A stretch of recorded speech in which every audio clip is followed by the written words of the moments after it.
Ladies and gentlemen, King of the North, what a performance, what a knockout. Congratulations, you must be absolutely buzzing. What about that then, eh? Yeah, I am. I'm over the moon. Lost for words, really. Like, it's just let it sink in, kind of moment, you know. It was interesting. I saw a quote from your coach who spoke to SCMP a few weeks ago, and he said, not being funny, all respect to Nong-O, but he's going to knock him out, and then he's going to fight Haggerty for the belt. So far, so good. How much confidence was there from you and your team that this was how it was going to pan out? Listen, we've predicted everything. We've came out and had the courage and stuck our necks on the line and said that we're going to do this and we're going to do that. Now, it takes a lot of courage and a lot of bravery to do that every time because sometimes it doesn't pay off. You know what I mean? And you look stupid. But time and time again, we stick our necks out on the line, say we're going to do this and we're going to do that, and we do it. And listen, this doesn't come from any arrogance or anything like that. It comes from belief from what we do in training. See, if a training camp wasn't perfect, I wouldn't be coming out and saying these things. But the belief is built from the ground up. You know, there's no delusion here. It's built from the ground up. What I do every day, the suffering I go through every single day, that gives me confidence to come out and say these things. Look how beat up my leg was, but I've got dog in me. I've got no quit whatsoever. Doesn't matter how hot I am. The training sessions and the stuff I put myself through back home is nothing compared to that. Like, the fight's nothing compared to what I put myself through every day. So it's like we train for the hardest stuff possible, and that's why we put our necks on the line and say we're going to do this, we're going to do that, because we build belief. I had a mate of mine on the phone to me because he couldn't watch the stream and he's a fighter as well. And I was going, oh my God, like he's eating up the lead leg. He's eating up the lead leg. Oh my God, is he going to be able to carry on from this? What goes through the mind when that's happening to you? You know, is it because, yeah, what goes through the mind? It's shit. What went through my mind? Just go the distance. Go stay in the fight. Like, stay in the fight. Stay in the fight. Like that. That's all that's gone through my mind. This is not over until it is over. You're not going to go down with a leg kick. If he knocks you clean out, there's no shame in that. You're not going down with a sore leg. So I went back to the corner, and my coach said, Southpaw, you need to stand southpaw. You're in a fight now. Plan A is out the window. You're in a fucking fight. Let's go. That's it. So I went southpaw, and I waited for the moment, and I picked my shot, and I got it. So you basically knocked out one of the legends of the game on one leg. Is that what happened? Yeah, I think so. Unbelievable. And that elbow, is that something you've drilled hard? Is that something when you said, I think I'm going to finish him, was it the elbow you saw? Nah, I seen me hitting them with my hands, like you seen in the first round, second round as well. I nearly had them out there with my hands, very durable. But the I was drilling the left elbow in this changing room actually, but I didn't think I thought the right elbow. I caught his leg a few times and hammered him with the right elbow. But yeah, I didn't think the left elbow, like the wee nippy one, would knock him out like that. But I'm happy it did. Is that 14 fight win streak now? What does that do to the belief, the momentum to knock out Nong-O and probably your number one contender now? Yeah, I am. I'm number one contender now, next in line, hopefully. Listen, I'm just trying to soak this up right now. It's a bit mad, because I believe I got the best version of NongO tonight. It really, really came out for redemption.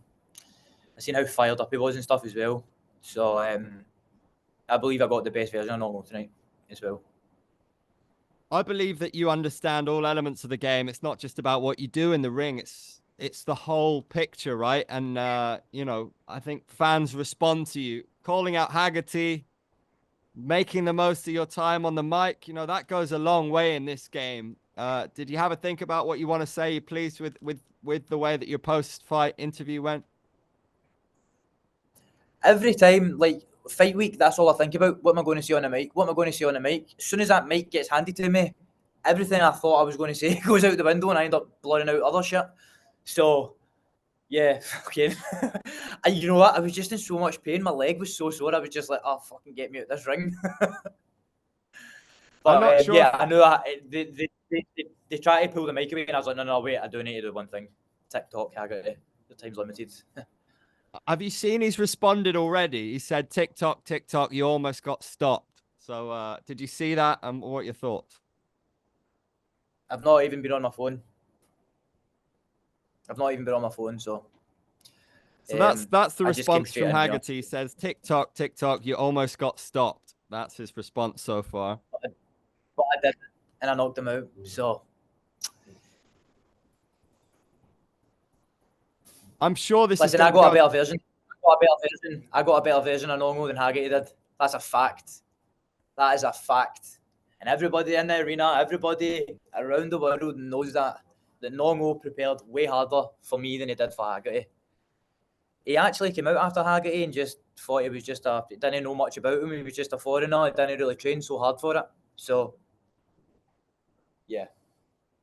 Listen, What's every fight's Haggerty in different. Style for when he makes fight. faces you? The same. The exact same. One have just signed a deal with Sky Sports. We've got arguably the biggest name in Muay Thai in Europe, in Great Britain, Jonathan Haggerty, and you, one of the biggest rising stars in the game from Scotland. How big can this fight be in terms of the history of the sport in Great Britain? It's a fairy tale. It has to happen. It can't not happen. Where and when? Has to be the UK, doesn't it? But I don't know. The company works in miraculous ways.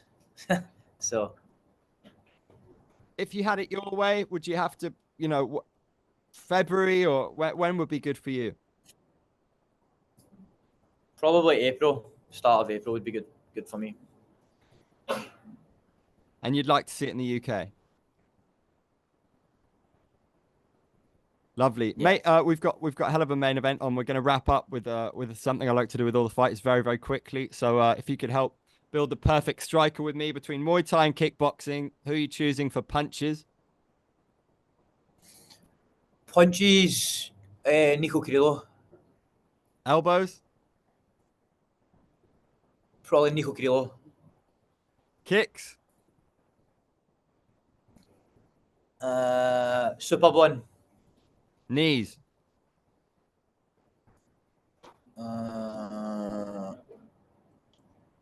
Knees. Oh, I've had a bit of a brain block here. He's a good knee fighter. Shit, my brains went blank. I'm sorry. We'll come back to it. Best chin? Nico Carrillo. And microphone Nah, skills? Sexton's got a hell of a chin as well, hasn't he? Let's be honest. Microphone skills? I need to work on mine, actually. I don't think people can understand my Scottish accent. Microphone skills. Conor McGregor. Any knees? Any knees? Is it Wonder Girl's got some pretty good knees on her, hasn't she? I'm just trying to think of current fighters. I know I could go back to like Dieselek and like stuff like that. Diesel Noy, like back in the day. I'm just trying to think of current fighters. You've got me. My brain's messed up. Nong-O's got a good right hand. Fair play. Well, you've earned all sorts tonight, man. Maximum respect, and good to see you. Pick a move in the ring. You can hit me with a word you fling.